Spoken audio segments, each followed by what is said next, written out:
नमस्कार, बिहार तक देख रहे हैं आप और आपके साथ मैं हूं आशीष अभिनव। बात बिहार की में चर्चा करेंगे प्रशांत किशोर को लेकर। बिहार में एक नए राजनीतिक दल का उदय होने जा रहा है, उसका नाम होगा जनस्वराज।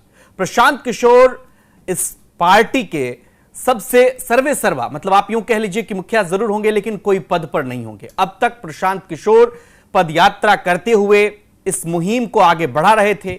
प्रशांत किशोर ने बड़ा ऐलान किया कि वो इस पार्टी में कोई पद नहीं लेंगे, लेकिन जनस्वराज को लेकर कई तरह के सवाल हैं।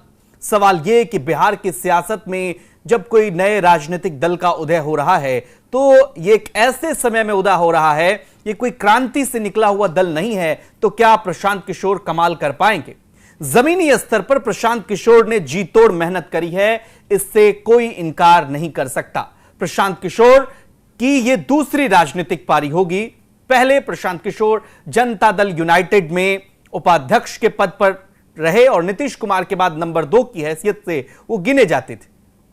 अब चूंकि पदयात्रा के बाद प्रशांत किशोर नए राजनीतिक दल का गठन करने जा रहे हैं और जिस तरह से संगठनात्मक भूमिका को लेकर प्रशांत किशोर ने ऐलान किया है, इससे तो यही लग रहा है कि काफी सीरियस किस्म की राजनीति प्रशांत किशोर बिहार में करने वाले हैं। और जनस्वराज से जिस तरीके से लोगों का जुड़ाव हो रहा है और लोग धीरे धीरे करके एक तरह से जुड़ रहे हैं और एक तरह से ये कारवां बनता जा रहा है, निश्चित रूप से दोनों पहलू पर विचार किया जाना चाहिए कि क्या अगर प्रशांत किशोर का दल बिहार में पूर्ण रूपेण बन जाता है तो क्या यह तीसरा विकल्प होगा, और दूसरी तरफ यह कि तीसरा विकल्प होने के बाद 2025 में प्रशांत किशोर की भूमिका क्या होगी।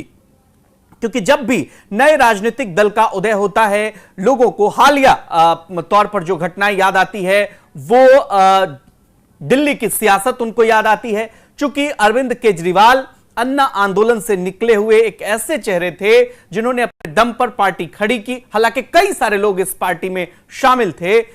उसके बाद दिल्ली में सत्ता में आई अरविंद केजरीवाल की पार्टी, और ना केवल दिल्ली में बल्कि दिल्ली से बाहर भी आम आदमी पार्टी ने अपने पैर पसारे। पंजाब में भी उसकी सरकार है और लगातार उनका कुनबा बढ़ता जा रहा है।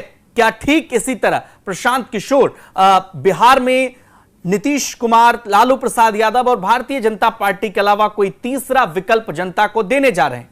और जनता को अगर देने जा रहे हैं विकल्प तो इसका मॉडल क्या होगा? प्रशांत किशोर बिहार में बेरोजगारी हटाने की बात करते हैं, पलायन रोकने की बात करते हैं, इन पर आखिर रोड मैप क्या होगा?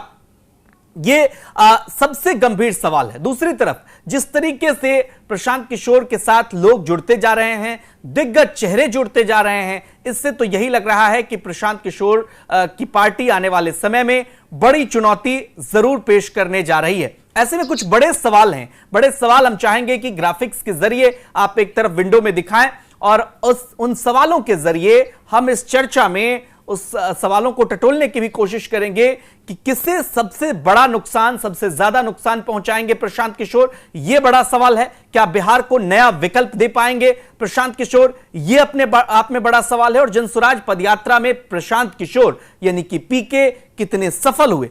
बीजेपी, जेडीयू और आरजेडी की टेंशन प्रशांत किशोर कितनी बढ़ाएंगे, यह भी देखना दिलचस्प होगा।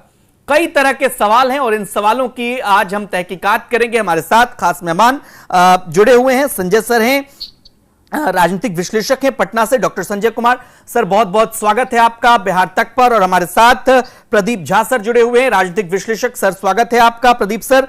प्रियदर्शी रंजन सर जुड़े हुए हैं हमारे साथ पटना से ही, राजनीतिक विश्लेषक, वरिष्ठ पत्रकार, सर स्वागत है आपका। संजय सर, पहला सवाल आपसे, जिस तरीके से आज हमने देखा प्रशांत किशोर कोई नई राजनीतिक विसात बिछाने की कोशिश में तो जरूर है। देखिए, कर्पूरी ठाकुर की पोती डॉक्टर जागृति को भी उन्होंने अपनी पार्टी में शामिल करवाया, आरजेडी के पूर्व एमएलसी उनको भी पार्टी में शामिल करवाया, कई दिग्गज चेहरे। दूसरी तरफ अगर आप देखें तो कई पूर्व सांसद टीएमसी से, जेडीयू से, उनको भी पार्टी में शामिल करवाया। ये किसी अन्य दल की तुलना में, बिहार में तो कई सारे दल बीते 2 दशक की राजनीति में आए सर, लेकिन वो हाशिए पे चले गए। प्रशांत किशोर इस मामले में सीरियस दिखते हैं, उनका मैनेजमेंट बहुत तगड़ा है और इसीलिए कहा जा रहा है कि पीके की पॉलिटिक्स को हल्के में लेना किसी भी दल के लिए मुश्किलें खड़ी कर सकता है। इसकी एक वानगी हमने देखी भी, एड ऑन कर देता हूं। पहला सवाल है इसलिए क्योंकि जगदानंद सिंह को लेटर लिखना पड़ गया कि आरजेडी के कार्यकर्ता ज्वाइन कर रहे हैं जनसुराज, उन पर कार्रवाई की जाएगी, पार्टी की तरफ से अनुशासनात्मक कार्रवाई की जाएगी। प्रशांत किशोर को लेकर जो राजनीतिक धारणाएं बन रही हैं, संजय सर कैसे देखते हैं इसे? नहीं, ठीक है, प्रशांत किशोर एक अच्छा विकल्प बनने की बात कर रहे हैं। उन्होंने बिहार के जन समस्याओं को उठाने की कोशिश की कि हम बिहार आखिर पलायन का प्रदेश क्यों बना हुआ है, शिक्षा और चिकित्सा के लिए बिहारियों को बाहर जाने की जरूरत क्यों पड़ रही है। और उन्होंने कहा कि अगर सत्ता हमारे पास आएगी तो हम शिक्षा, चिकित्सा और रोजगार के लिए बिहार को और बिहारियों को बाहर नहीं जाने। अच्छी बात है, एक आदर्श स्थिति बात वो कर रहे हैं।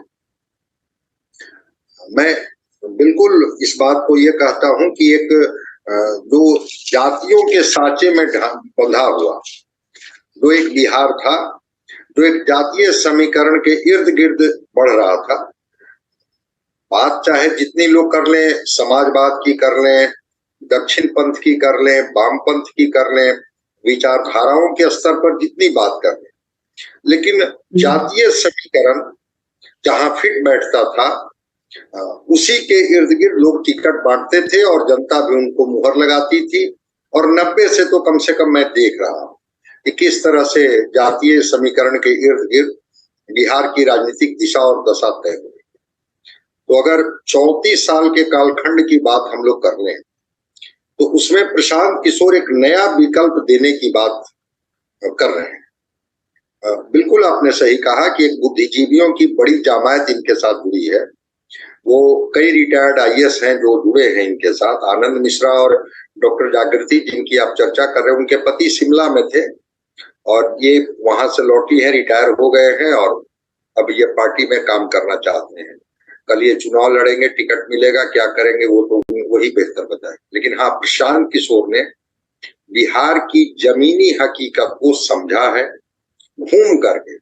वो तो कह ही रहे थे कि 2 अक्टूबर को हम अपनी पार्टी की घोषणा करेंगे और घोषणा जब करेंगे तो तब तक उसके पहले की ये कवायद है जिसमें बड़ी संख्या में जिसको कहते हैं ना कि एक बुद्धिजीवियों की जमात यहाँ पर जुड़ी है। सफलता भी मिली। पिछली बार वो विधान परिषद का चुनाव लड़े थे तो एक सीट इनके जो विधान पार्षद हैं वो चुनाव जीत गए थे। और जो आप कह रहे थे कि जगदानंद सिंह को चिट्ठी लिखनी पड़ी, कई इनके राजद के जो कार्यकर्ता थे उनको पार्टी से निकाला गया। तो बिल्कुल जो आपके इशारे हैं कि पार्टियों के अंदर में खलबली तो है, चूंकि उसका कारण मैं जो समझता हूं, मेरी जहां तक समझ जाती है उसमें ही समझते हैं। समाज को जाति में बांटो, अगड़ा पिछड़ा करो, दलित महादलित अति पिछड़ा की बात करो, उसी के आधार पर टिकट दो, मुद्दे को गौण रखो। ये प्रशांत किशोर ने कल ये राजनीतिक भविष्य इनका क्या होगा, ये कितनी सीटें जीतेंगे, जनता इन पर मुहर लगाएगी नहीं लगाएगी, क्योंकि उसके कई उदाहरण बिहार में भरे पड़े। अभी आरके सिंह जो आरा के लिए उन्होंने किया है, शायद कम सांसद बिहार में जो 39 सांसद एनडीए के थे उसमें कम सांसदों ने अपने क्षेत्र में इतना डेवलपमेंट किया होगा।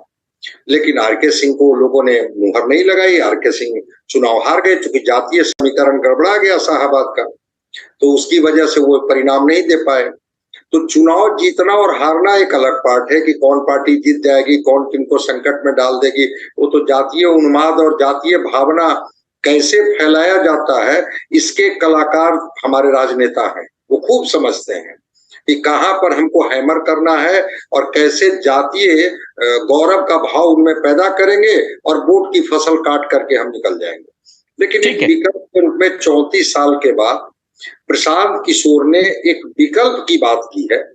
इस विकल्प में कितनी सच्चाई है, कितना वो धरातल पर उतारेंगे वो तो मैं नहीं जानता हूं, लेकिन वो कह रहे हैं कि ये बिहारी जो रोजगार के लिए बाहर जाते हैं, शिक्षा के लिए बाहर जाते हैं और चिकित्सा के लिए बाहर जाते हैं, मैं उनको बाहर नहीं जाने दूंगा। बिहार में ही एक ऐसा माहौल बनाऊंगा जिससे उनको इन चीजों के लिए बाहर नहीं जाना।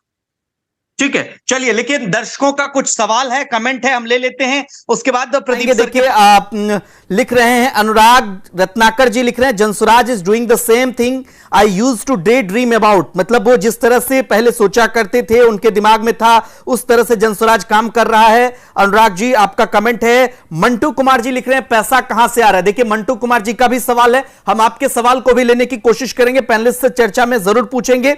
उसके बाद बहुत सारे सवाल आ रहे हैं कि प्रशांत किशोर का मीडिया मैनेजमेंट अच्छा है, अजीत कुमार जी लिख रहे हैं। अमृत जी लिख रहे हैं पैसा करोड़ों कमाते थे, अब नॉलेज की बात पर सवाल उठा रहे हैं। चलिए खैर ठीक है, सवाल आधा अधूरा है इनका। मुन्ना खान जी लिख रहे हैं प्रशांत किशोर जिंदाबाद। कई तरह के दर्शक और उनके समर्थक हमारे साथ जुड़े हुए, कुछ आलोचना में भी सवाल है। लेकिन प्रदीप सर, सवाल यही कि नया विकल्प प्रशांत किशोर दे पाएंगे? जिस तरह से उनकी पार्टी में लोग जुड़ रहे हैं और लिस्ट कोई जाकर के सोशल मीडिया खंगाले, प्रशांत किशोर के ट्विटर हैंडल से लेकर के जनसुराज के हैंडल पर जाकर देखे तो लंबी फहरिस्त है लोगों की, और हर दल के लोग उसमें शामिल हो रहे हैं, आरजेडी, जेडीयू, बीजेपी, हर किसी पार्टी के, चाहे वो लेफ्ट धरे के भी लोग। बेगूसराय में मैं देख रहा था सर, लेफ्ट पार्टी के भी कैडर जुड़ रहे हैं प्रशांत किशोर के साथ। तो एक अच्छा खासा कैडर प्रशांत किशोर जरूर तैयार कर रहे हैं, देखना दिलचस्प होगा। और बहुत सारे लोग ये भी लिख रहे हैं कि कई पॉलिटिकल पार्टीज आई और चली गई, प्रशांत क्या विकल्प बन पाएंगे या नहीं बन पाएंगे, लेकिन गर्दा तो जरूर मचा रहे हैं फिलहाल बिहार की सियासत में। प्रदीप सर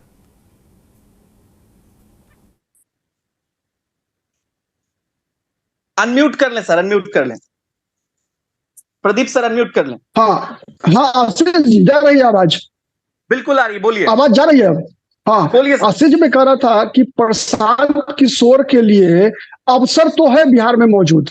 अवसर क्यों है उसका कारण मैं बता रहा हूं आपको कि सबसे पहला कारण क्या है कि आपने देखा अभी लोकसभा के चुनाव में, या इससे पहले भी 2020 का जब बिहार विधानसभा चुनाव हुआ, तो कई विधानसभा सीटों पर और लोकसभा सीटों पर लोगों ने विकल्पहीनता के अभाव में भी वर्तमान जो ऑप्शंस थे उसे आजमाया। जैसे लोकसभा चुनाव में मैं अगर थोड़ा सा विस्तार से समझाने का प्रयास करूं तो कई सीटों पे ऐसा आपको दिखा कि लोग नीतीश कुमार से नाराज थे लेकिन नरेंद्र मोदी के नाम पर वोट दे रहे थे। कई ऐसी सीटें थी जहां पर कि लोग स्थानीय प्रत्याशी से नाराज थे कि फलाने दल को वोट नहीं देना चाहिए, लेकिन फिर भी वो चूंकि आरजेडी दोबारा मजबूत ना हो जाए, आरजेडी सत्ता में ना आ जाए, तो इस कारण से वो जो है मैंने आरजेडी के विरोध में जो एनडीए था उसको वोट दे दिया। तो ये जो चूंकि विकल्पहीनता के अभाव में ऐसा होता है, तो प्रशांत किशोर निश्चित रूप से एक विकल्प बन सकते हैं। जैसे अगर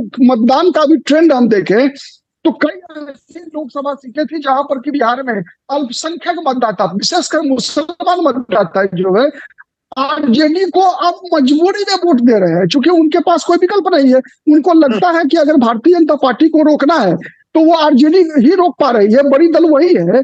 तो लेकिन जहां विकल्प मिला है मुसलमानों को, वहां पर उन्होंने विकल्प को आजमाया है। चाहे पप्पू यादव को लोकसभा के चुनाव में हो, विधानसभा चुनाव में रुपौली में देखेंगे आप जो उपचुनाव हुआ उसमें शंकर सिंह के पक्ष में मतदान किया, सीवान में हिना साहब को वोट दिया उन लोगों ने। तो जहां जहां विकल्प मिला वैसे भारतीय जनता पार्टी जो आरजेडी विरोधी वोटर है, ठीक है, उन लोगों के साथ भी समस्या ये थी कि कई जगह वो स्थानीय कारणों से या नीतीश कुमार के प्रति नाराजगी के कारण वो वोट नहीं देना चाहते थे, लेकिन उनको लगा कि नहीं यार ये आरजेडी दोबारा आ जाएगी तो फिर वही जंगल आ जाएगा, फिर वही कुशासन आएगा। तो ऐसा दोनों खेमे में ऐसे मतदाताओं की संख्या बहुत बड़ी हो चली है जो ये चाहते हैं कि उनको तीसरा विकल्प मिले, लेकिन नहीं विकल्प मिलता है तो वो जो पुराने दल जो उनका जो एक ट्रेंड चला आ रहा है कि बिहार की राजनीति दो ध्रुवीय है, तो किसी न किसी ध्रुव में सट जाते हैं क्योंकि उनके पास विकल्प नहीं है। तो ये एक बहुत ही बेहतर अवसर है प्रशांत किशोर के लिए कि प्रशांत किशोर को अब साबित करनी है कि प्रशांत किशोर कितने बेहतर विकल्प हो सकते हैं। हाँ, एक पॉजिटिव और है प्रशांत किशोर के साथ कि चूंकि प्रशांत किशोर ने स्पष्ट कहा, और दूसरा वो जाति के आधार पर, जातिगत समीकरण के आधार पर जो बिहार में लगातार 35 वर्षों से चुनाव होता आ रहा है, तो उसमें प्रशांत किशोर का कोई जातीय अपील नहीं है। प्रशांत किशोर ने कहा कि मैं मुख्यमंत्री पद का उम्मीदवार नहीं हूं, चाहेंगे मुख्यमंत्री सर आ रहे हैं, अभी कई सारे सवाल हैं और पैनलिस्ट के साथ साथ आज हमारे दर्शक भी चर्चा में खूब इंटरेस्ट ले रहे हैं, हमारे साथ जुड़े हुए हैं। प्रियदर्शी रंजन सर आपके पास आना चाहेंगे, लेकिन उससे पहले एक दो सवाल दर्शकों के हैं। अनुराग कुमार जी लिख रहे हैं पूरा बिहार प्रशांत किशोर के साथ है। चंद्र गुप्ता जी लिख रहे हैं सबको मौका दिया, प्रशांत जी की जय, एक बार प्रशांत जी को भी मौका देना चाहिए, इनसे कुछ नहीं होगा बस वोट काटेंगे। अनुराग जी ये भी, अनुपम जी ये लिख रहे हैं, ठीक है। ये दिनेश यादव जी लिख रहे हैं प्रशांत जी का विजन अच्छा है, दिनेश यादव जी लिख रहे हैं। और साथ ही साथ अंकुर कुमार जी लिख रहे हैं फर्स्ट टाइम वोटर हूं, मेरे गांव में अभी से माहौल तैयार है जन स्वराज के पक्ष में। अंकुर जी लिख रहे हैं जन स्वराज आखिरी उम्मीद है। अब देखना दिलचस्प होगा कि कई सारे कमेंट और भी कमेंट हम लेंगे। प्रियदर्शी रंजन सर, दोनों मेहमानों को आपने सुना, डॉक्टर संजय कुमार सर को भी और प्रदीप सर को भी। एक विकल्प के तौर पर प्रशांत किशोर की पार्टी बिहार में क्या सच में मतलब स्थान ग्रहण कर पाएगी, देखना दिलचस्प। वो लोग नीचे लिख रहे थे पुष्पम प्रिया से भी उनको सीख लेनी चाहिए, और चले गए पूर्वोत्तर में जहां कहते हैं कि रोम शर्मिला जो इतना संघर्ष की उसके बावजूद भी लोगों ने उनको नहीं चुना। ये गंभीर सवाल है, दोनों से प्रशांत किशोर सीख कर आगे बढ़ेंगे, क्या कहेंगे सर? बहुत ही बेहतरीन सवाल दर्शकों का भी और आशीष भाई आपका भी। जो सवाल है ना बिल्कुल जायज है।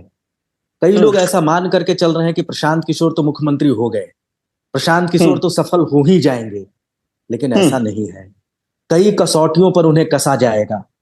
बिहार की राजनीति में तमाम लोगों के लिए जगह है।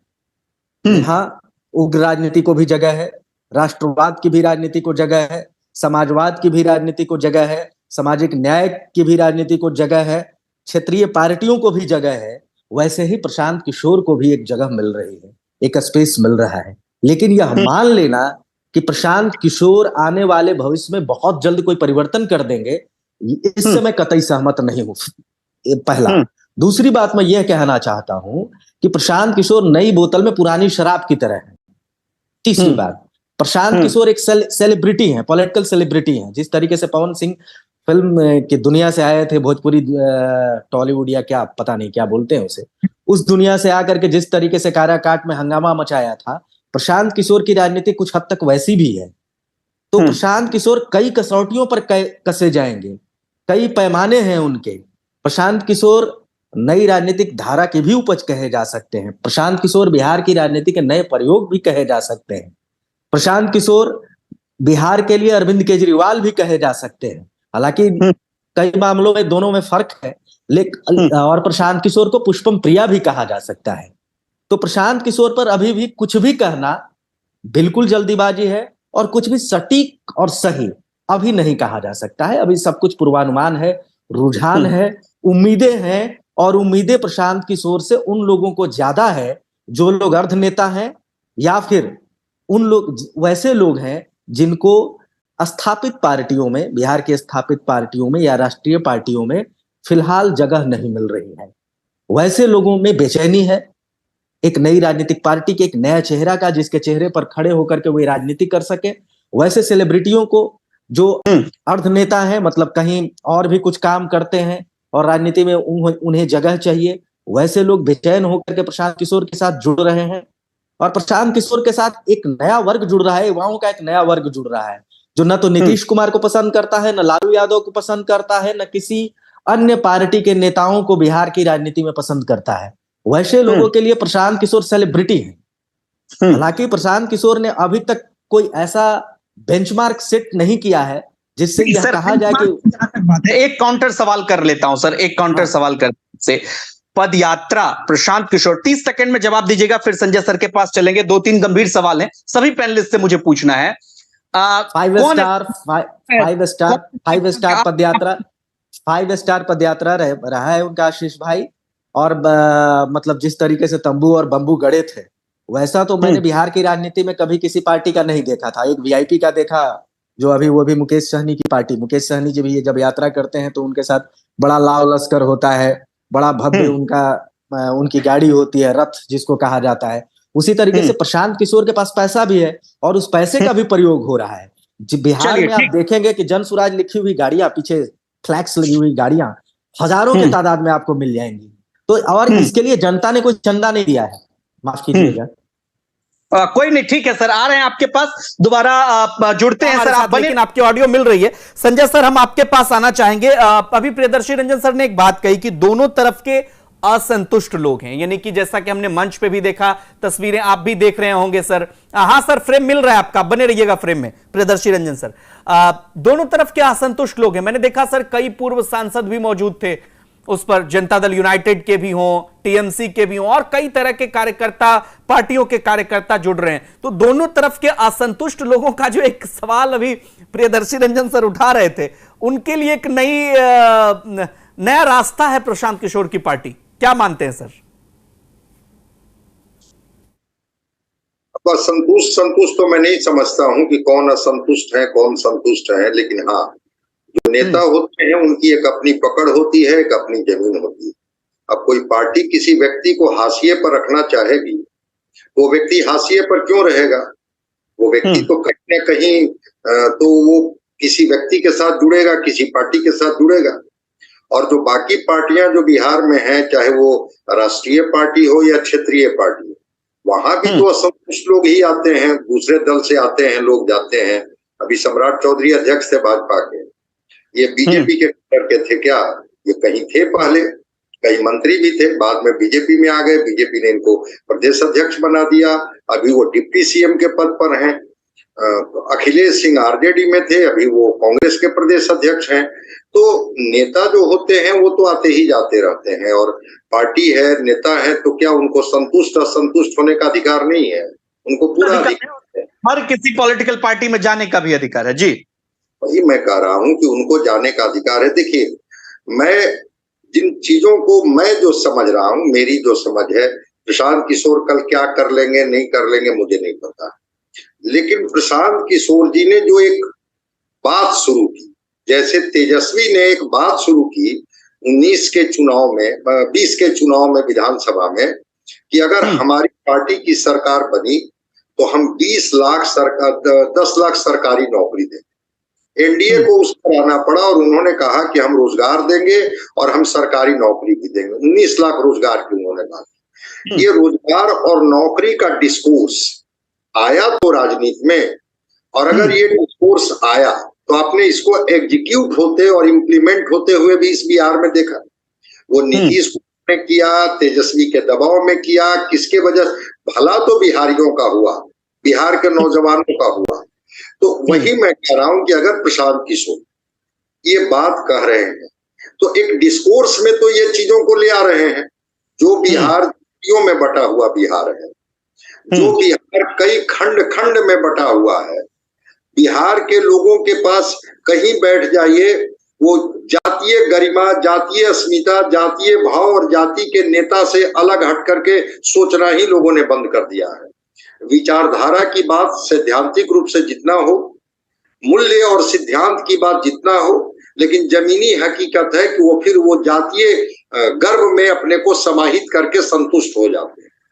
अगर प्रशांत किशोर ने एक डिस्कोर्स से ही शुरू किया है तो मैं मानता हूं कि एक अच्छी शुरुआत है। अब उन्होंने कहा है कि 2 अक्टूबर को 1 करोड़ हमारे संस्थापक सदस्य होंगे, 1.5 लाख संगठन के पदाधिकारियों की मौजूदगी में हम पार्टी का गठन करेंगे। हम लोग बात कर रहे हैं आज 29 जुलाई, 2 अक्टूबर में बहुत देर नहीं है। हाथ कंगन को आरसी क्या देख लेंगे। 131 सदस्यीय संविधान समिति का उन्होंने गठन किया। उन्होंने कहा कि जो हमारे प्रदेश अध्यक्ष होंगे वो रोटेशन वाइज होंगे, मतलब 5 साल के लिए होंगे, तो हर 1 साल के बाद प्रदेश अध्यक्ष स्वतः बदल दिए जाएंगे, और उसमें से एक व्यक्ति जो पहले अध्यक्ष होंगे वो दलित समुदाय के होंगे। जो अभी उनके साथ जो लोग जुड़े हैं उसमें वैज्ञानिक हैं आर.एन. सिंह, उसमें डॉक्टर भूपेंद्र यादव हैं, अधिवक्ता गणेश राम हैं, डॉक्टर मंजर नसीम हैं, पूर्व आईएएस अरविंद सिंह हैं, पूर्व आईएएस सुरेश कुमार शर्मा हैं और स्वर्णलता साहनी है।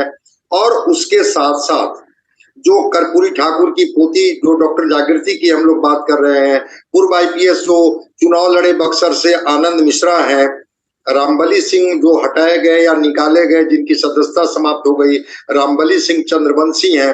तो मुस्लिम, सवर्ण, पिछड़ा, अगर इसको जोड़ने में, मैं कह रहा हूं कि अगर जोड़ने में अगर कहीं से भी कामयाब अगर हो गए प्रशांत किशोर, तो इन पार्टियों के लिए तो एक चुनौती होगी। और बिल्कुल प्रदीप झा जी की एक बात से मैं सहमत हूँ, विकल्पहीनता के भाव में तो मैंने देखा अभी रुपौली का बाई इलेक्शन हुआ है, आप देख लीजिए 3 कैंडिडेट के बाद जो चौथा नंबर आया है वोट का, वो नोटा को लोगों ने दबा के चलाया कि पार्टियां कैंडिडेट हमारे ऊपर थोपती है, हम थोपे हुए कैंडिडेट के साथ क्यों खड़े हों। तो अगर लोगों को लगेगा ठीक है, एक प्रशांत किशोर ने अभियान चलाया और उस अभियान की वजह से ही बिहार के लोग जग गए और वो शिक्षा, रोजगार, स्वास्थ्य और बेहतरी पर वो वोट करना शुरू किए, रोजगार और प्राइमरी सेक्टर, सेकेंडरी सेक्टर के डेवलपमेंट पर वोट करने लगे, तो शायद ये बिहार के लिए एक अच्छा संकेत होगा।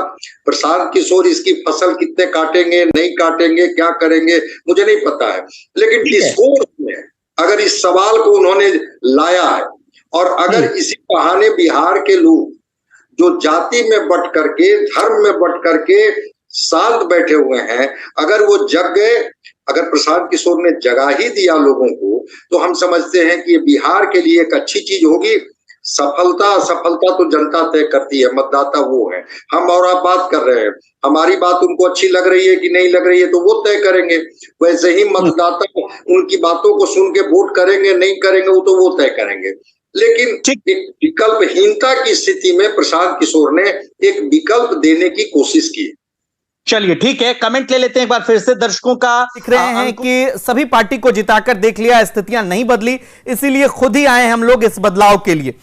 ठीक है, आप अगर जनसुराज के कार्यकर्ता हैं तो अच्छी बात है, हमने आपका कमेंट दिखा है। नीरज पाठक जी लिख रहे हैं प्रशांत किशोर की मेहनत बेकार नहीं जाएगी, प्रशांत किशोर बिहार के विकास के लिए जमीन पर मेहनत कर रहे हैं, आज तक ऐसा मेहनत कम देखने को मिला है। पदयात्रा की शुरुआत किए तब भी लोग कहते थे प्रशांत किशोर से कुछ नहीं होगा।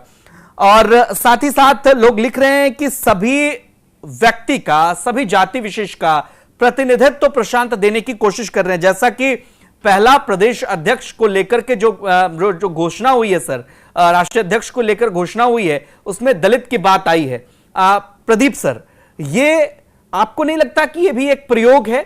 प्रशांत किशोर खुद को अलग रख रहे हैं इससे, जैसे अरविंद केजरीवाल संयोजक बने थे उस समय, हालांकि चेहरा अरविंद केजरीवाल का था, यहां भी चेहरा प्रशांत किशोर का है। तो क्या लग रहा है, जो दर्शकों के सवाल हैं उसके आकलन के मुताबिक आप क्या मानते हैं इसे? देखिए आशीष जी, हम कुछ भागों में बांटकर इसे अगर देखें तो ज्यादा बेहतर समझ में आएगा। एक चीज तो निर्विवाद सत्य है कि प्रशांत किशोर पॉलिटिकल मैनेजमेंट के गुरु के रूप में उन्होंने अपने आप को स्थापित किया है। जितने चुनावों में उनकी भूमिका रही जो हम लोगों ने देखा, उसमें केवल एक चुनाव जो उत्तर प्रदेश में जब वो कांग्रेस के लिए लड़े थे, 2 लड़के की बात वो कर रहे थे, उन्होंने लड़ा या लड़वाया अलग अलग पार्टियों को अलग अलग राज्यों में, उनका स्ट्राइक रेट बहुत बेहतर रहा है। इससे यह साबित होता है कि एक पॉलिटिकल मैनेजर के रूप में वो सफल रहे हैं, नंबर 1। नंबर 2, उन्होंने संगठन की महत्ता, अगर आप देखें लोकसभा चुनाव के दौरान भी प्रशांत किशोर के कई इंटरव्यू थे जिसमें उन्होंने भारतीय जनता पार्टी के लिए 300 प्लस सीटों की का अनुमान उन्होंने भी लगाया था। लेकिन एक बात उनके इंटरव्यू से जो मुख्य रूप से निकल कर आ रहा था वो ये आ रहा था कि भारतीय जनता पार्टी को हराना बहुत ही मुश्किल है। क्यों मुश्किल है, उसके पीछे सबसे बड़ा कारण उन्होंने बताया था कि भारतीय जनता पार्टी संगठनात्मक रूप से ग्राउंड लेवल पर जो है बहुत ही मजबूत है, और चूंकि उसकी प्रतिद्वंदी पार्टी जो है कांग्रेस वो उतनी मजबूत नहीं है। तो प्रशांत किशोर ने, आप देखेंगे कि जो पदयात्रा किया है उसके माध्यम से संगठन का महत्व प्रशांत किशोर समझ रहे हैं, और उस संगठन का महत्व बिहार में जो है बीजेपी के अलावे और वामपंथी दलों के अलावे जो है और किसी ने नहीं समझा है। तो ये दूसरा फैक्टर। तीसरा, उन्होंने एक नैरेटिव, क्योंकि वो पॉलिटिकल मैनेजर रहे हैं, सफल रहे हैं, तो एक जो नैरेटिव उन्होंने क्रिएट करने का प्रयास किया है वो जाति से इतर है। लगातार 30-40 वर्षों से भी देखेंगे बिहार में तो केवल जाति की ही बात होती है, लेकिन वो जातिगत नैरेटिव को बदलकर मुद्दों की राजनीति की तरफ जनता को का ध्यान ले जाने का प्रयास किया है। चौथा जो बात है, मैंने कहा कि विकल्पहीनता के कारण बिहार की जनता इन दो गठबंधन में बटी हुई है और मजबूरी में बटी हुई है, और ऐसे सोच रखने वाले लोगों की संख्या बहुत ही बड़ी है। उसमें सबसे बड़ी संख्या है यूथ की, युवा की, जो कि पारंपरिक राजनीति जो है, जो केवल मैंने अंतोगत्वा जाति के आधार पर ही चुनाव में के अंतिम दिन आकर पोलराइज करती है। तो वो जो सोच है, तो उससे जो विपरीत सोच रखने वाले जो युवा है, जिसे आप कहते हैं प्रगतिवादी कर सकते हैं, जिसे कि आज अभी वर्तमान में जो ट्रेडिशनल पॉलिटिक्स है उससे थोड़ा सा उन्हें नफरत टाइप की चीजें हो चुकी है। वो ना तेजस्वी यादव को पसंद कर रहा है, ना नीतीश कुमार को पसंद कर रहा है, ना बीजेपी कोई नेतृत्व तो दे पा रही है। तो इस कारण से जो है वो मतलब बेचैन मतदाताओं का एक बहुत बड़ा समूह है।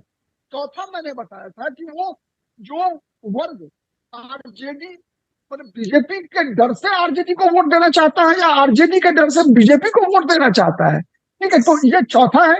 हाँ, कुछ डिमेरिट्स भी है प्रशांत किशोर के साथ। वो डिमेरिट्स जो चुनाव में अब उसका अंतिम परसेप्शन क्या बनेगा, उस पर इसका रिजल्ट परिणाम निर्भर करेगा कि प्रशांत किशोर के साथ पैसे का खेल। ये पूरे बिहार में बच्चे बच्चे को पता है कि प्रशांत किशोर के पास पैसा बहुत ही ज्यादा खर्च हो रहा है उसमें। तो इसका क्या परसेप्शन बनेगा चुनाव में, लोग किस रूप में लेंगे इसको। एक चूंकि आपको पता है कि मध्य वर्ग जो है, जो एक तरह से जो हम लोअर मिडिल क्लास कहते हैं, किसी भी राज्य की या देश की राजनीति में परसेप्शन बनाने में सबसे बड़ी भूमिका इसी वर्ग की होती है। तो यह ठीक, एक गंभीर सवाल आ रहा है, क्योंकि सवाल पूछा है अजित कुमार की जिम्मेदारी के साथ जो आप सवाल पूछेंगे हम अपने पैनलिस्ट के साथ जरूर उस पर डिस्कस करेंगे, और जो प्रशांत किशोर का ऐलान है वो भी हम दिखा रहे हैं, और यहां पर हम लाग लपेट से कोई बात नहीं करते। आपका सवाल वाजिब है कि प्रशांत किशोर, चलिए सवाल ले लेते हैं, प्रियदर्शी रंजन सर आपसे सवाल ले लेते हैं। कह रहे हैं अगर जातिवादी राजनीति से दूर हैं तो पहले अध्यक्ष में जाति जैसा फैक्टर, जैसा दलित शब्द का इस्तेमाल हुआ कि वो लेकर के आ रहे हैं, ऐसा क्यों हुआ? वो भी तो उसी दिशा में जा रही पॉलिटिक्स है। देखिए, जाति की पॉलिटिक्स और जातिवादी होना दोनों में फर्क है, कभी इस पर करेंगे अलग से डिस्कशन। खैर, सवाल है आपका तो हमने ले लिया। एक सवाल इसमें, इसका भी जवाब दीजिएगा सर, प्रियदर्शी रंजन सर। लेकिन दूसरा सवाल यह है कि जो बिहार में सीटों में हार जीत का अंतर रहा है सर, कई सीटों पर मतलब मार्जिन 400-500 का रहा है। ऐसे में प्रशांत किशोर के बारे में कहा जाता है कि कई सीटों पर बहुत बड़ा खेल हो सकता है। बिहार में 2020 का डेटा अगर आप उठा करके देखें तो ऐसे सीटों की फहरिस्त बहुत लंबी है सर। पहले सवाल का जवाब और फिर दूसरे सवाल का जवाब। देखिए, मैं पहले सवाल पर सर खुजा रहा था, पैसे का खेल हो रहा है और दूसरा दलित वाली बात आपने, आशीष जी आपने उठाई। देखिए, दलित राजनीति जिस तरीके से प्रशांत किशोर ने कहा कि पहला प्रदेश अध्यक्ष दलित होगा, लोग आज इस चीज को नोटिस कर रहे हैं, लेकिन मैं प्रशांत किशोर के पहले भाषण से ही नोटिस कर रहा हूं, जब वे बिहार में घूम रहे थे, उनके टारगेट पर आज भी कहीं ना कहीं जाति है। या तो वे जाति को तोड़ना चाहते हैं या जाति को साध लेना चाहते हैं। अगर जाति टूट करके उनके साथ नहीं जुड़ेगी तो जाति को जोड़ करके अपनी राजनीति को चलेंगे। प्रशांत किशोर उस मंशा के साथ राजनीति कर रहे हैं। ऐसा नहीं है कि वे जाति को खत्म करने के लिए निकले हैं, कोई समाज सेवा कर रहे हैं। प्रशांत किशोर विशुद्ध राजनीति कर रहे हैं और वे प्रोफेशनल तौर पर राजनीतिज्ञ रहे हैं। उनका वह प्रोफेशन रहा है, जिसको आप शाब्दिक शब्दों में कुछ भी कह लीजिए, बुरा लोग मान जाएंगे, लेकिन वे पेशेवर हैं राजनीतिक तौर पर। तो वे जोड़ घटाव करेंगे कि किस जाति के साथ क्या मेरा नफा है, क्या नुकसान है। वो लालू यादव को टारगेट करते हैं, वे नीतीश कुमार को टारगेट करते हैं, वे भाजपा को टारगेट करते हैं, इसके साथ साथ बिहार की जातियों को भी टारगेट करते हैं, मुसलमानों को टारगेट करते हैं और मुसलमान नाम से टारगेट करते हैं। मैं एक वाक्य बताता हूं भारतीय राजनीति के इतिहास का। अरविंद केजरीवाल भी जब अन्ना आंदोलन के उपज थे, अन्ना आंदोलन में बड़ी बड़ी बातें कर रहे थे, इसी तरीके से दिल्ली को बदल देने की बात कर रहे थे, देश को बदल देने की बात कर रहे थे। उनके पास तो प्रशांत किशोर से बड़ा विजन था, उनके पास तो एक लोकपाल का मॉडल था। प्रशांत किशोर ने अभी कोई वैसा मॉडल नहीं दिया है। जिस विकास ये बात कर रहे हैं कि पलायन एक समस्या है, रोजगार एक समस्या है, स्वास्थ्य एक समस्या है, लेकिन इस समस्या से निदान कैसे हो, इसका कोई मॉडल तो आपको देना होगा ना। वो मॉडल अभी तक प्रशांत किशोर की ओर से नहीं आया है। हमने इंट्रो में भी इसी बात का जिक्र किया। हमारे पैनलिस्ट चूंकि काफी मजे हुए पैनलिस्ट हैं, इसीलिए मैंने सवाल इंट्रो में ही उठाया था कि वो मॉडल आप पेश करिए, वो रोड मैप आप दिखाइए बिहार को। सिर्फ बोलने से नहीं होगा, ये रोड मैप आपको बिहार को दिखाना पड़ेगा। कंटिन्यू करिए सर। तो मैं जातिवाद पर आता हूं जो प्रशांत किशोर ने, तो अरविंद केजरीवाल ने भी कहा था कि मैं अग्रवाल हूं जी। एक टीवी चैनल पे वे इंटरव्यू दे रहे थे, तो मैं अग्रवाल हूं इसीलिए मुझे लोग चुनाव हरा रहे हैं, या कुछ इसी तरीके से बयान। और उसके बाद चुनावी फिजा बदल गई थी। प्रशांत किशोर, मानिए ना मानिए, अगर इनके साथ इनकी जाति की राजनीति नहीं टिकती है तो प्रशांत किशोर भी बिहार की राजनीति में नहीं टिकेंगे। बिहार समेत पूरे देश की सच्चाई जाति है। आज बिना जाति के भूते कोई राजनीति नहीं होती है, और अगर कोई राजनीति होती है तो वह खोखला आदर्शवाद है, वो आगे नहीं बढ़ पाता है। उसे या तो आप एक्सेप्ट करके चलिए, और नहीं तो मॉडल बताइए कि हम इस तरीके से जाति का सामंजस्य बिठाएंगे। आपको जिस तरीके से आप बता रहे हैं ना कि हम दलित राजनीति करेंगे, और दूसरी बात मैं बता रहा हूं कि ये जो कह रहे हैं, ये शुद्धता का जो पैमाना गढ़ा है, वे पहले पैमाने पर तो फेल नजर आ रहे हैं।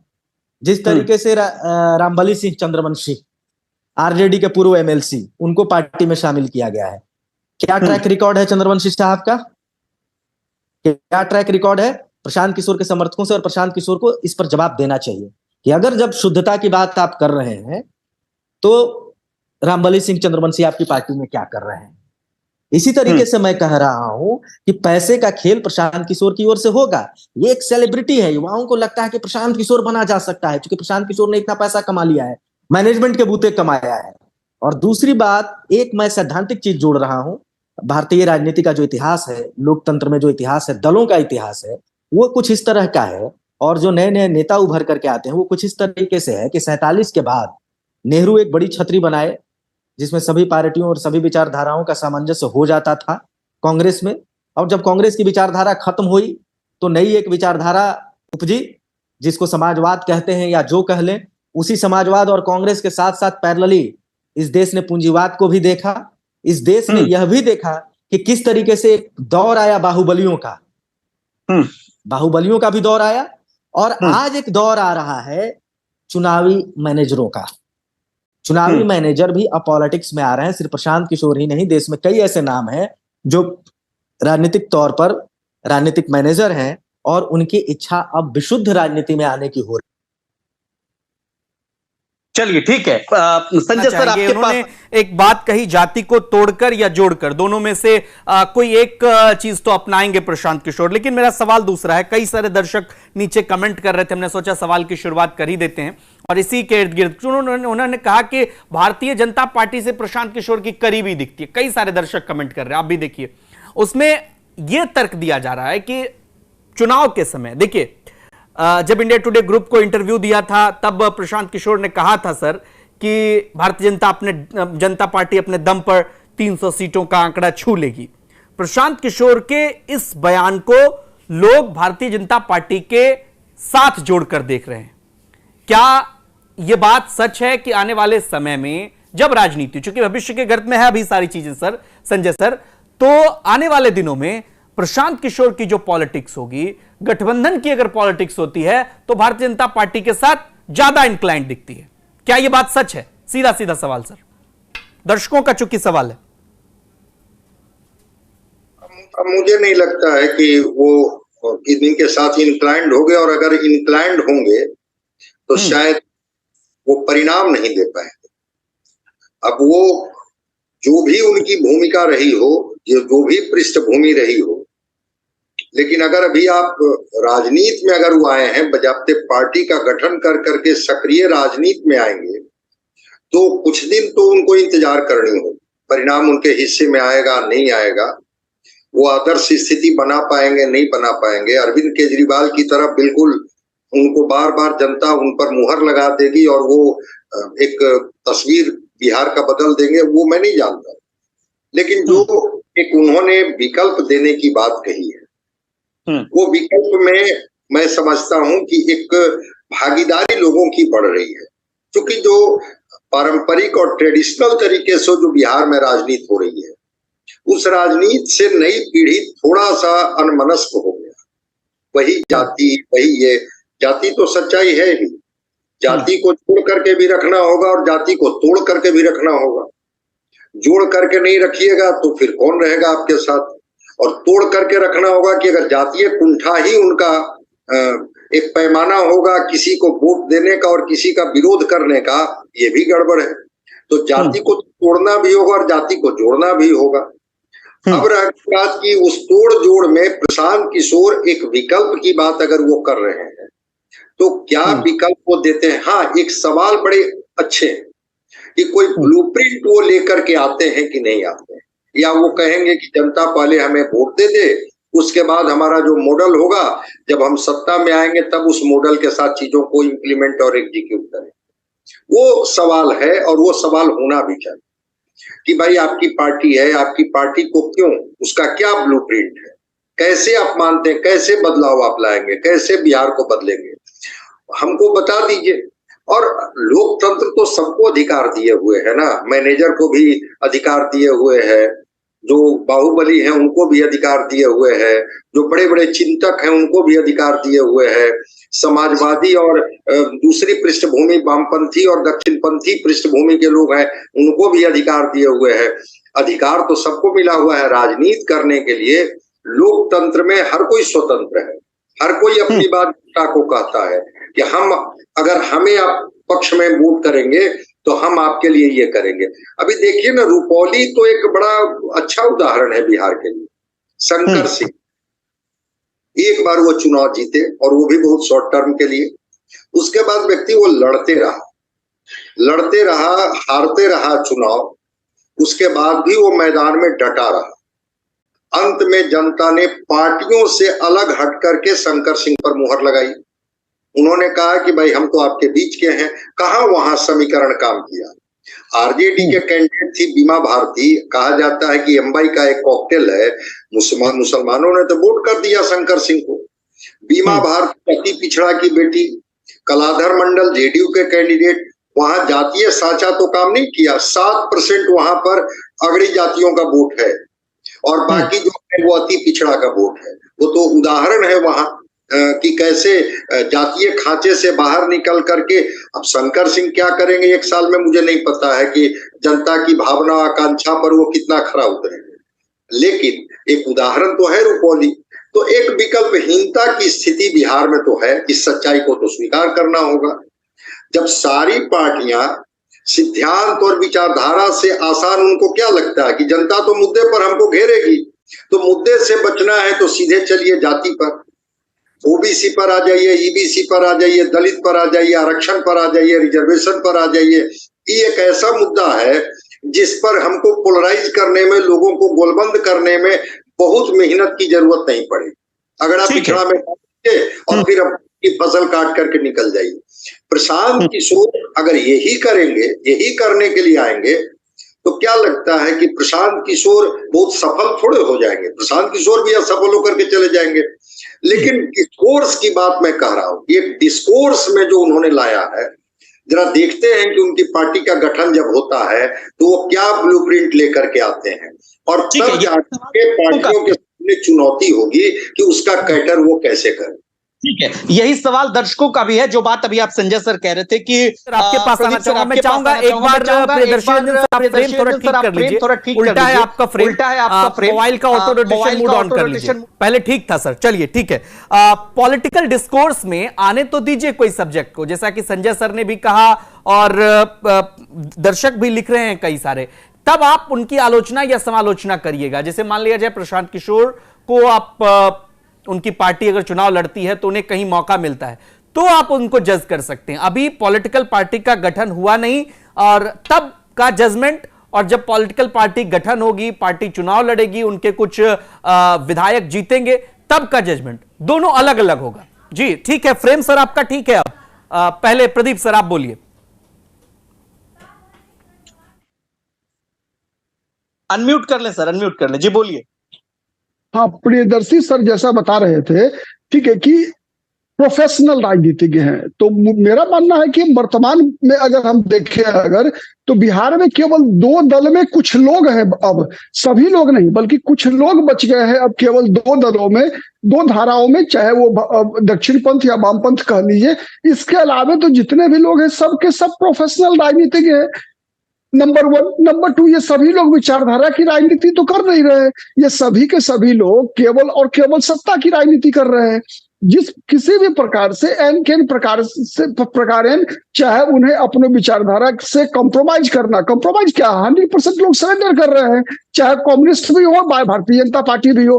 तो फिर जब भारतीय जनता पार्टी और कम्युनिस्ट भी अपनी विचारधारा से में समर्पण करने को तैयार हैं, और वो मुख्य जो ऐसे दल जो केवल एक व्यवसाय राजनीति को समझकर राजनीति करते हैं, आप देखिए ना जिस प्रकार से मुकेश अंबानी, धीरू भाई अंबानी के बाद उनकी संपत्ति जो है मुकेश अंबानी और अनिल अंबानी बढ़ती है, उसी प्रकार से लालू प्रसाद के बाद जो है पार्टी जो है तेजस्वी यादव को ट्रांसफर होता है, रामविलास पासवान के बाद चिराग पासवान को ट्रांसफर होता है। तो ये सभी के सभी तो प्रोफेशनल ही कहलाएंगे ना, ये लोग किसी के पास विचारधारा तो बचा हुआ नहीं है। तो इसलिए प्रशांत किशोर से ये अपेक्षा कर लेना कि वो विचारधारा की राजनीति करेंगे, मेरा का कोई मीनिंग नहीं बनता है, उसका कोई मतलब नहीं बनता है। प्रशांत किशोर भी सत्ता की राजनीति ही करने आए हैं। हाँ, ये बात तय है कि 2025 के विधानसभा चुनाव में वो सत्ता में आएंगे या नहीं आएंगे।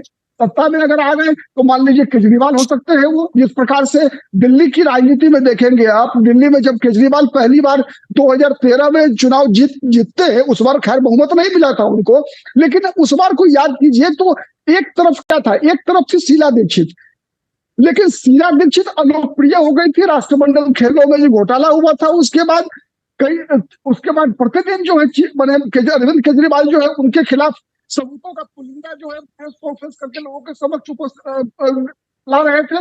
लेकिन भारतीय जनता पार्टी जो मुख्य विपक्षी दल थी कांग्रेस की, वो कोई विकल्प शीला दीक्षित का दिल्ली की जनता के सामने प्रस्तुत नहीं कर सकी थी। कभी वो विजय गोयल की बात करती थी, कभी डॉक्टर हर्षवर्धन की बात करती थी, कभी विजय कुमार मल्होत्रा की बात करती थी, और लेकर आ गई थी किरण बेदी को। तो ये जो विकल्पहीनता थी उसी का फायदा मिला अरविंद केजरीवाल को। आपने देखा उसके बाद जब फिर दोबारा चुनाव हुआ, जो मिड टर्म पोल हुआ वहां दिल्ली में, तो उसके बाद केजरीवाल जो पूरे बहुमत से आ गए। तो एक संभावना ये हो सकता है ऐसा, अगर परसेप्शन बनाने में, और अभी साल भर का समय है, साल भर से ज्यादा समय है अभी, तो उसमें अगर प्रशांत किशोर को चमत्कार कर सके तो अरविंद केजरीवाल बन सकते हैं। दूसरा एक और चीज है कि अगर अरविंद केजरीवाल नहीं बनेंगे तो अगर कुछ विशेष करना है प्रशांत किशोर को तो नीतीश कुमार बन सकते हैं। कैसे? नीतीश कुमार जब पहली बार पार्टी बनाए तो 1995 में मात्र उनके 7 विधायक जीत कर आए। 2000 में जब 2000 के विधानसभा चुनाव में वो भारतीय जनता पार्टी के साथ गठबंधन कर लिए, तब तक क्या हो, लेकिन सवाल है गठबंधन करने के बाद कंप्लीट करिए, वो सरकार बनाए लेकिन बहुमत नहीं ला पाए। 5 में जाकर वो मुख्यमंत्री बन पाए। तो प्रशांत किशोर भी 10 साल संघर्ष करेंगे बिहार की राजनीति में। लेकिन प्रशांत किशोर, लेकिन खतरा जो है आशीष जी, 10 सेकंड और, प्रशांत किशोर से खतरा, अभी आपके एक दर्शक का सवाल था कि भारतीय जनता पार्टी या आरजेडी को, मुझे लगता है इन्हीं दोनों दलों को, और राजद से ज्यादा अगर खतरा अगर किसी को है तो भारतीय जनता पार्टी को है। इस क्यों है उसका मैं कारण बता रहा हूँ। प्रशांत किशोर के साथ आप देखिए जो सबसे अधिक संख्या में लोग जो इनके पीछे हैं वो है जो निम्न मध्य वर्ग के लोग हैं, उनके बीच के जो युवा है वही है, और वो प्रायः भारतीय जनता पार्टी के साथ रहने वाली संख्या है। आप उनके पीछे जो उनके पदयात्रा में जो लोग घूमने वाले हैं, अधिकतर उनका चेहरा देखिए। दूसरा तेजस्वी यादव के साथ जो खतरा है वो है मुस्लिम वोट बैंक का। याद कीजिए प्रशांत किशोर जदयू से कब अलग हुए, जदयू से नीतीश कुमार का जो मतभेद हुआ, प्रशांत किशोर का जो मतभेद हुआ नीतीश कुमार से, वो हुआ था CAA के मुद्दे पर, CAA के मुद्दे पर। तो उसके बाद से मुसलमानों के बीच उनकी गतिविधि बढ़ी है। तो इसलिए राजद और भाजपा दोनों को खतरा है प्रशांत किशोर की राजनीति से। अब ये दोनों को खतरा है, जेडीयू को कितना खतरा है ये भी सवाल ले लेते। प्रियदर्शी रंजन सर इन सवालों पे आएंगे, लेकिन देखिए 2-3 मुद्दे जो प्रशांत किशोर उठा रहे हैं, लोग कह रहे हैं कि मॉडल की बात नहीं है, इसी में मॉडल की बात है। वो कह रहे हैं जैसे कई बार अक्सर तर्क दिया जाता है कि लैंडलॉक स्टेट है, कैसे इंडस्ट्री लगेगी। प्रशांत किशोर कह रहे हैं देखिए भाई, पॉलिटिकल घराने से निकला कब ये देश? अगर वो कहते हैं कि मात्र 1200 परिवार के लोग इस पूरे सिस्टम को चलाते रहे अब तक इतने वर्षों के इतिहास में, डेटा के साथ बात करते हैं, फैक्ट के साथ बात करते हैं, ये अच्छी चीज है। किधर इंक्लाइंड है नहीं है वो तो आने वाले समय में तय हो जाएगा कि उनका जुड़ाव किसके साथ होगा। कई सारे लोग ये भी कहते हैं, दावा करते हैं अपोजिशन के लोग कि प्रशांत किशोर बीजेपी के एजेंट है। दूसरी तरफ प्रशांत किशोर भाजपा पर भी हमला बोलने से नहीं कतराते हैं, ये बात सच है। लेकिन जो मुद्दा उठा रहे हैं, चाहे पलायन का मुद्दा हो, रोजगार का मुद्दा हो, ये सब मुद्दा तो सर ज्वलंत मुद्दा है ना, और कहां बहुत कम सारी पार्टियां इस पर बात करती है, और इसीलिए लोगों को एक उम्मीद दिख जाती है। और जहां मतलब क्या कहते हैं कि संभावना लोगों को दिखती है, लोग उसमें अपनी मतलब वो एक तरह से संभावना जरूर तलाशते हैं उस पॉलिटिकल पार्टी में। यही हुआ केजरीवाल के साथ भी, एक जरूर लाभार्थी वर्ग तब्दील हुआ। केजरीवाल आज सत्ता में हैं, लगातार मुख्यमंत्री रहे दिल्ली के, और अपार जन समर्थन उनको मिला। तो प्रशांत किशोर क्या उसी मॉडल पर काम करेंगे या दूसरे मॉडल पर काम करेंगे? प्रशांत किशोर अपने आप में एक मॉडल है। और क्या मॉडल है उनका? उनका मॉडल है कि देश की राजनीति को आंकड़ों के हिसाब से खेला जाए, आंकड़ा बताया जाए और आंकड़ों के हिसाब से राजनीति हो। जैसे आपने कहा कि 1200, हालांकि कोई विकास का उनका कोई मॉडल नहीं है, मैं बता रहा हूं।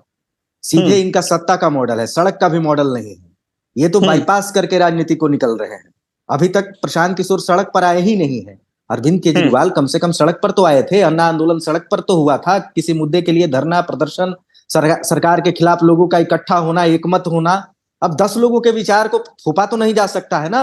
अरविंद केजरीवाल भी 10 ही लोगों को विचार लेकर के आए थे, लेकिन लोगों के बीच से लेकर के आए थे और लोगों का संघर्ष था उसमें। प्रशांत किशोर सड़क लोगों के बीच में सर, ये भी तो लोगों के बीच ये नहीं, एक भ्रमण करना एक अलग बात है, एक टूरिस्ट पॉलिटिक्स अलग बात है। आप मुद्दों को लेकर के जाइए ना।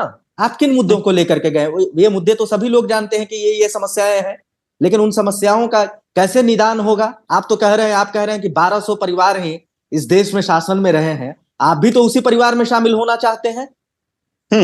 भाई नहीं, वो होने की बात नहीं है, ये तो कुंठित होने वाली बात है ना। वो तो खुद को अलग कर रहे हैं और कह रहे हैं कि आप जिस भी बिना सत्ता का मैं आशीष भाई, आप सुलझे हुए पत्रकार हैं, आप बेदाग सवाल करते हैं, आप बेहिचक सवाल करते हैं, बेबाक सवाल करते हैं, लेकिन मैं एक चीज कहना चाहता हूं कि क्या समाज सेवा के लिए राजनीति ही जरूरी है? राजनीति से इतर भी तो समाज सेवा होती है। जब आजादी के समय जब देश चल रहा था तो राजनीति के साथ भी अलग अलग क्षेत्रों में लोग समाज सेवा कर रहे थे ना। विनोबा भावे थे ना, विवेकानंद थे ना, रामकृष्ण परमहंस थे ना। क्या राजनीति से ही सेवा हो सकती है? मेरा एक सवाल है। और अगर आप मिक्स कर रहे हैं और कह रहे हैं कि मैं साधु हूं और राजनीति कर रहा हूं, तो ये नहीं चलेगा। ये जनता बहुत दिनों तक स्वीकार नहीं करती है। 1-2 बार हो सकता है कि स्वीकार कर ले, लेकिन आपको भी फिर उसी खांचे में ढालेगी, उसी खांचे से आका जाएगा, उसी पैमाने पर कसा जाएगा जिस पैमाने पर अन्य लोगों को कसा जाता है। आप ये मतलब देखिए, प्रशांत किशोर अभी अच्छी बात है कि बिहार में घूम रहे हैं। जितने लोग घूमेंगे बिहार के नाम पर उतनी अच्छी बात होगी। मैं तो कहता हूं कि बिहार के जितने मुद्दे हैं उनको लेकर के हर ब्लॉक से अगर 1-1000 व्यक्ति उठ जाए तो इस बिहार में परिवर्तन हो जाएगा। लेकिन ऐसा हो तब ना। अभी तो सभी लोग राजनीति की बात करेंगे। आप 1000 लोग आए और बैठ करके बताएं कि ये मॉडल है और हमें सरकार से ये चाहिए, सत्ता से ये चाहिए। लेकिन सबको सरकार से और सत्ता से नहीं चाहिए, सबको सरकार और सत्ता चाहिए। ये फर्क है और यही प्रशांत किशोर को समझाना होगा। और अगर प्रशांत किशोर इस चीज को समझाने में जनता को कामयाब हो गए तो मैं मानता हूं कि बिहार की राजनीति में उन्हें बड़ी कामयाबी मिलेगी और बिहार होते हुए वे देश की राजनीति को भी साध सकते हैं। जितनी क्षमता उनमें है, जितना पूंजी का निवेश वे राजनीति में कर रहे हैं, हालांकि एक तरफा निवेश है उनका। कुछ लोग उनसे कुंठित भी होंगे जो राजनीति में सेवा के तौर पर वर्षों से पैसा लगा करके बैठे हुए हैं। और प्रशांत किशोर की पार्टी आएगी और वैसे लोगों को मौका देगी जो अर्ध नेता हैं, जैसे ब्यूरोक्रेट्स के लोग हैं जो एक्स हो चुके हैं, टेक्नोक्रेट्स के लोग हैं या चुके हुए राजनीति से लोग हैं। उन लोगों को अगर मौका मिलेगा प्रशांत किशोर की भी पार्टी से, तो फिर क्या बदलाव हो रहा है बिहार में? जवाब तो मांगा जाएगा ना। हालांकि ये जवाब आज नहीं मांगा जाएगा। आज मेरी बात कड़वी लग सकती है प्रशांत किशोर को भी, प्रशांत किशोर के समर्थकों को भी, लेकिन ये सवाल जायज है। और अगर इन सवालों का प्रशांत किशोर और प्रशांत किशोर की टीम जवाब देती है तो मैं मानता हूं कि बिहार की राजनीति में वाकई एक परिवर्तन होने वाला है। ठीक है, लेकिन बिहार के सर ये संदर्भ सवाल उलट हो जाता है क्योंकि दिल्ली जो है उसमें पूरे देश के कोने कोने से लोग रहते हैं और दिल्ली की पॉलिटिक्स जो है वो बिहार की पॉलिटिक्स से जाहिर तौर पर अलग है। प्रशांत किशोर एक ऐसे समय में पॉलिटिक्स करने आ रहे हैं जब एक परंपरागत ट्रेडिशनल पॉलिटिक्स बिहार में चल रही है। लोग तेजस्वी यादव, लालू प्रसाद यादव, नीतीश कुमार के पॉलिटिक्स को देख चुके हैं और यह बात सच है कि जो भी मुद्दे अभी बिहार के संदर्भ में कहे गए हैं, आप तीनों पैनलिस्ट उससे सहमत होंगे। इन मुद्दों पर बात तो होती है लेकिन साल 6 महीने जब चुनाव होता है तब बात होती है। जब भी हम देखते हैं कि छठ के समय पे जब ट्रेन में भीड़ भर करके जाती है ना सर, तभी लोग पलायन की बात करते हैं, तभी उनको बेरोजगारी की समस्या नजर आती है। या जब कोरोना जैसी महामारी में पैदल लोग जब दिल्ली से बिहार की तरफ जा रहे थे तब उनको इस तरह की बातें दिखाई पड़ती है। लेकिन एक ऐसा पॉलिटिशियन चाहे जिस किसी भी दल से हो, हर समय इसकी बात करे और सरकार पर इसका एक दबाव बने। आखिर कहीं हब एजुकेशन की बात हो, फैक्ट्री लगने की बात हो, तभी तो सरकार पर दबाव बनेगा, चाहे केंद्र की सरकार हो या राज्य की सरकार हो। दबाव तो आखिर बनाना पड़ेगा, बिना दबाव के तो अभी नहीं हो पाएगा सर। अब तक तो नहीं हुआ 30 साल की राजनीति में। नहीं, राजनीति में एक दबाव समूह भी होता है। जो संगठन होता है वो दबाव समूह ही होता है। अलग अलग जो संगठन होते हैं वो दबाव समूह का ही काम करते हैं। रह गई बात कि प्रशांत किशोर जी ने बिहार के राजनीति को अगर समझा है, उन पार्टी के जो उस सर्वे सर्वा हैं उन नेताओं के साथ उनका उठना बैठना, मिलना जुलना, सोना जागना रहा है, तो वो समझते हैं कि वो कहाँ चुकते हैं और जनता से उनका गैप कितना बड़ा होता है। जनता किस अकुलाहट में है, किस बौखलाहट में है, किस बेबसी में है, किस बेचैनी में है। अगर प्रशांत किशोर, अभी तो कार्यशाला का आयोजन हुआ है उनका ना, तब हम लोग इतनी बातें कर रहे हैं कि प्रशांत किशोर अरविंद केजरीवाल बन जाएंगे, प्रशांत किशोर ये बन जाएंगे, वो बन जाएंगे। वो तो अभी उनकी जरा पार्टी का गठन तो होने दीजिए, ब्लूप्रिंट तो आने दीजिए कि उनके लिफाफे में मजमून क्या है।